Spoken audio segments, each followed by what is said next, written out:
Hi Pre-K, Miss Michelle here. So glad to see everyone. I'm here to read a new story today.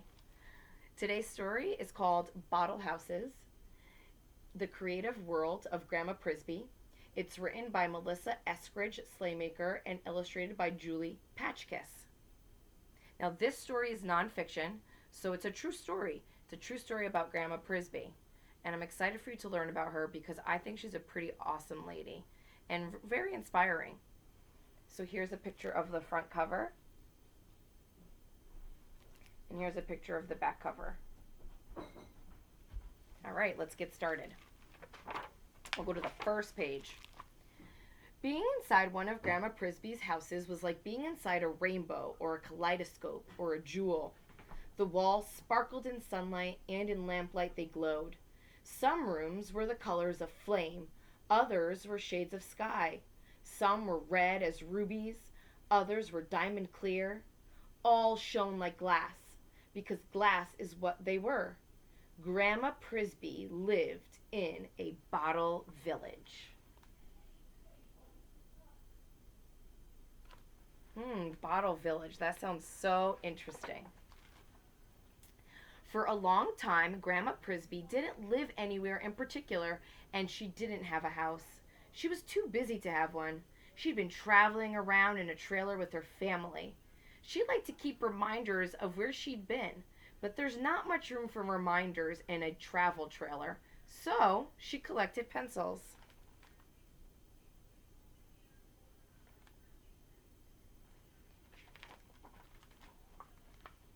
She had pencils from places she'd been and people she'd met.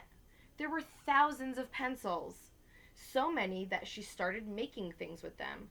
She made pencil flowers and fans, pencil people and patterns. The pencils became more interesting that way, and she wanted more room to display them. She also wanted more room to settle down when she wasn't traveling.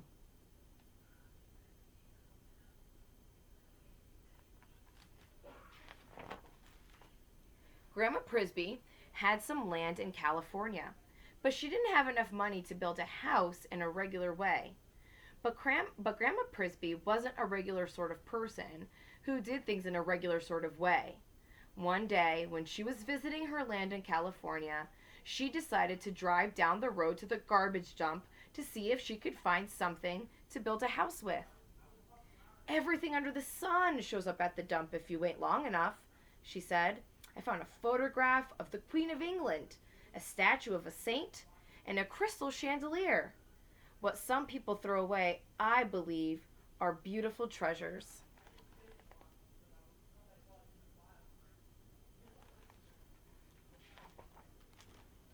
At the dump, Grandma Prisby found bottles of every size and shape and color. There were clear bottles too, of course, but she liked the colorful ones best. Every day, Grandma Prisby drove her truck to the dump and hauled stuff home. Lady, said the man who worked at the dump, this place is going to make you famous someday. Before long, there wasn't a bottle made that Grandma Prisby didn't have. And she had enough of them to build a house.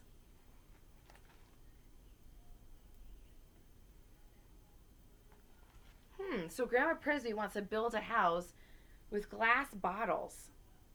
What other materials does she need to make a house out of glass bottles? What do you think? Make some guesses before I turn the page. Maybe. All right, let's see. A dairy inspector told me it's against the law to use milk bottles for anything but milk, so I quit using those, she said. I've got plenty without them. The smallest bottle is a lady's ring. The biggest is a 3-gallon whiskey bottle. She stacked bottles to make walls, and all she had to buy, all right, we're going to find out what she used. All she had to buy was cement to hold them together. So if you see here, Pre-K, she has a bottle and then cement, bottle, cement. And then she would stack it on top again and then stack and keep stacking. So it seems like she needed bottles, cement, And it looks like she has a tool right here to use for the cement to straighten it out and smooth it out. She found everything else at the dump: furniture, stoves, refrigerators, dishes, batteries, lights, car parts, even dolls, hundreds of dolls.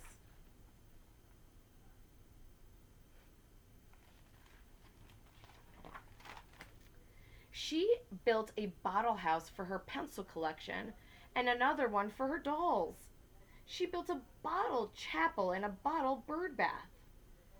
And if you look closely, Pre-K, she has a bucket, she has cement, and she has her tool, her cement tool.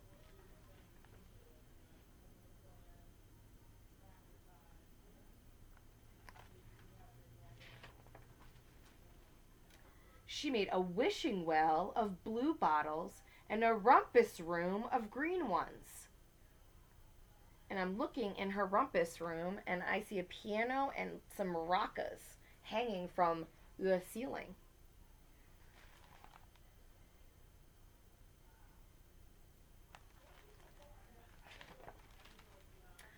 Just for fun, she built a roundhouse. Everything in it was round. It had a round fireplace, a round bed, and a round dresser with a round mirror over it. I do all my work myself, she said, except for putting on roofs and doors. My sons do that.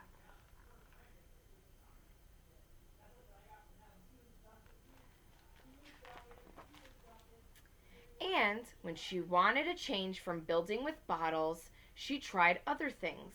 For one of her sons, she built a house of shells.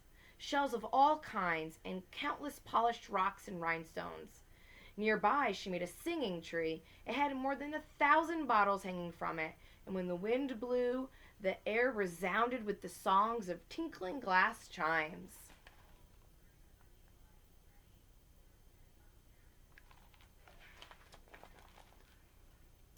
Grandma Prisby decided a pyramid might look nice, so she built one of car headlights, stacked 5 feet high, decorated with 150 gold lipstick cases and dozens of cactus.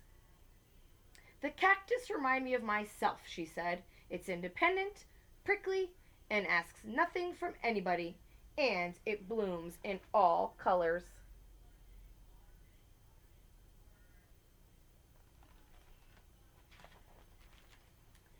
She liked all things to be colorful, including cats. Her cat had one green eye and one yellow. There were 3 fluffy kittens, too, which Grandma Prisby dyed pink, green, and blue. I use vegetable dye, so it doesn't hurt them, she explained. My grandchildren love it.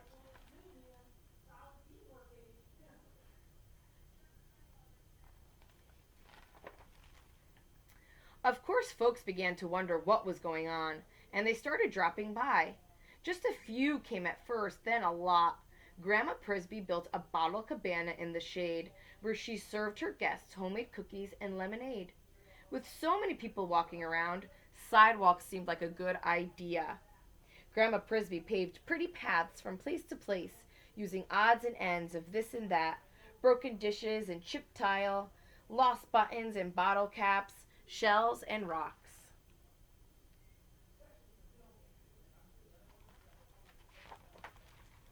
By the time she was done, Grandma Prisby had a bottle village with fountains and a cactus garden. Visitors came from all over to see it. They call me an artist, she said, even though I can't draw a car that looks like one. But I guess there are different kinds of art.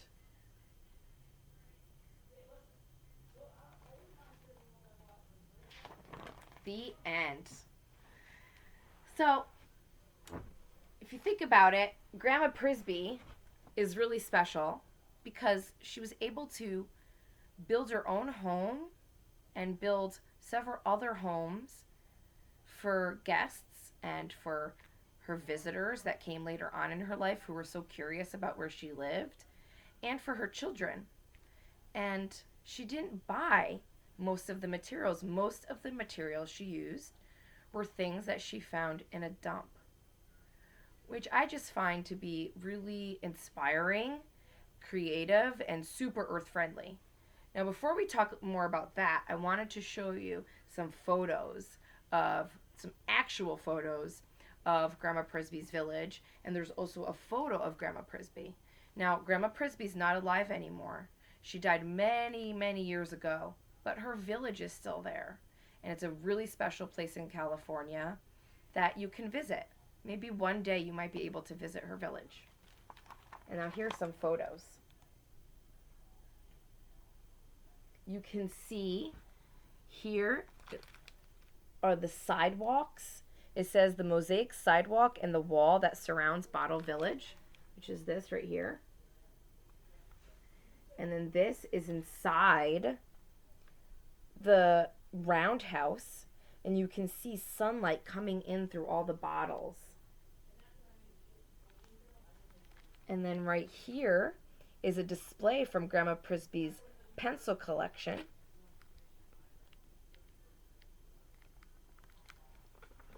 And then the headlight pyramid stands in front of the roundhouse, which is right here. And then right here is a picture of the wishing well and a picture of Grandma Prisby.